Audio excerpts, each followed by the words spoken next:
Players Serie A getting exciting again. 241 The FC crew examine an enticing start to the Serie A season, which sees Juventus' stranglehold on Italy threatened.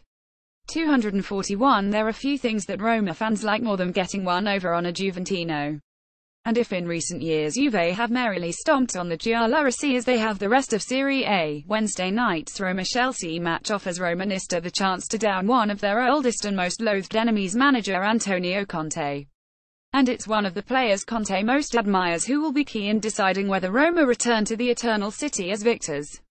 Radja Nainggolan rebuffed Chelsea's advances just before Conte made his Premier League winning trip to London, and in June the Ninja claimed that the former Italy manager hadn't spoken to him since he decided to remain in the Italian capital, where he has settled with his Sardinian wife, Claudia, and young daughter. If fellow Belgian Dries Mertens is an adopted Neapolitan, Nainggolan is his Roman equivalent, and HES not been shy about showing it.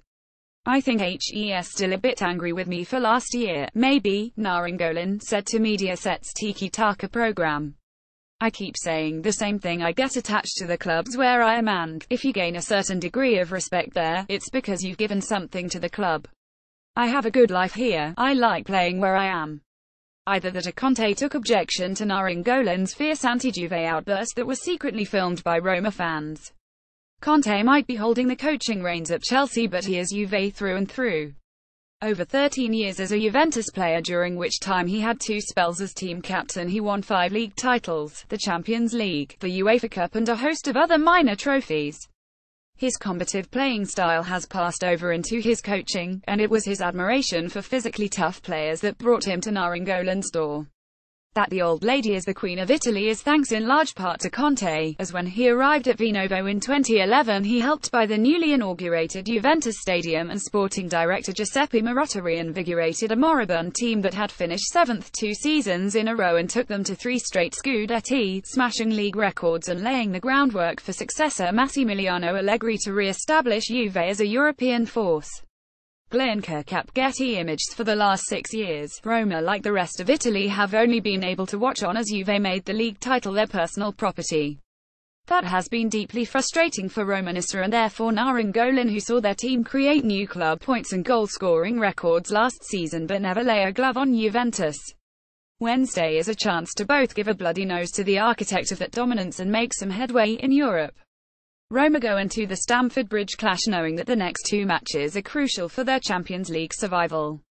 Atleti are stuck on 1 point after failing to capitalise on their dominance at the Stadio Olimpico and being given a football lesson by Chelsea at the Wanda Metropolitano, but Diego Simeone's side are sure to pick up maximum points from their 2 matches with Minos Karabag, meaning that by the time that Roma travel to Madrid in late November, Los Colchoneros will have 7 points. 1 win over Chelsea this month, or even 2 draws, would give Roma a fighting chance of qualifying for the round of 16, with their following match at home to Karabag, while Chelsea and Atleti face off at the Bridge. Conte confirmed on Tuesday that Alvaro Morata is back in contention for a starting place, and given Chelsea's dip in form without the Spanish striker, you'd have to bet on him being in the first 11 come kickoff. That makes Roma's task that much more difficult, and it brings up the fearful prospect of Eden Hazard taking on the erratic Bruno Perez on the same flank that, in tandem with Morata, the Belgian did so much damage against Atleti on match day 2. Where Roma can hurt Chelsea, and where Nainggolan and Kevin Strootman, assuming HES fully recovered from his thigh injury, becomes crucial, is the midfield, where coach Eusebio Di Francesco has his strongest players. N'Golo Kante's absence for Chelsea is a huge boost for the Giallorossi, as it leaves the Blues back 3 that little bit more exposed. Cesc Fabregas has shown on numerous occasions that he can be bullied by physical midfielders, and Di Francesco must surely be thinking about using his ninja to rough up the Spaniard and break up Chelsea's rhythm.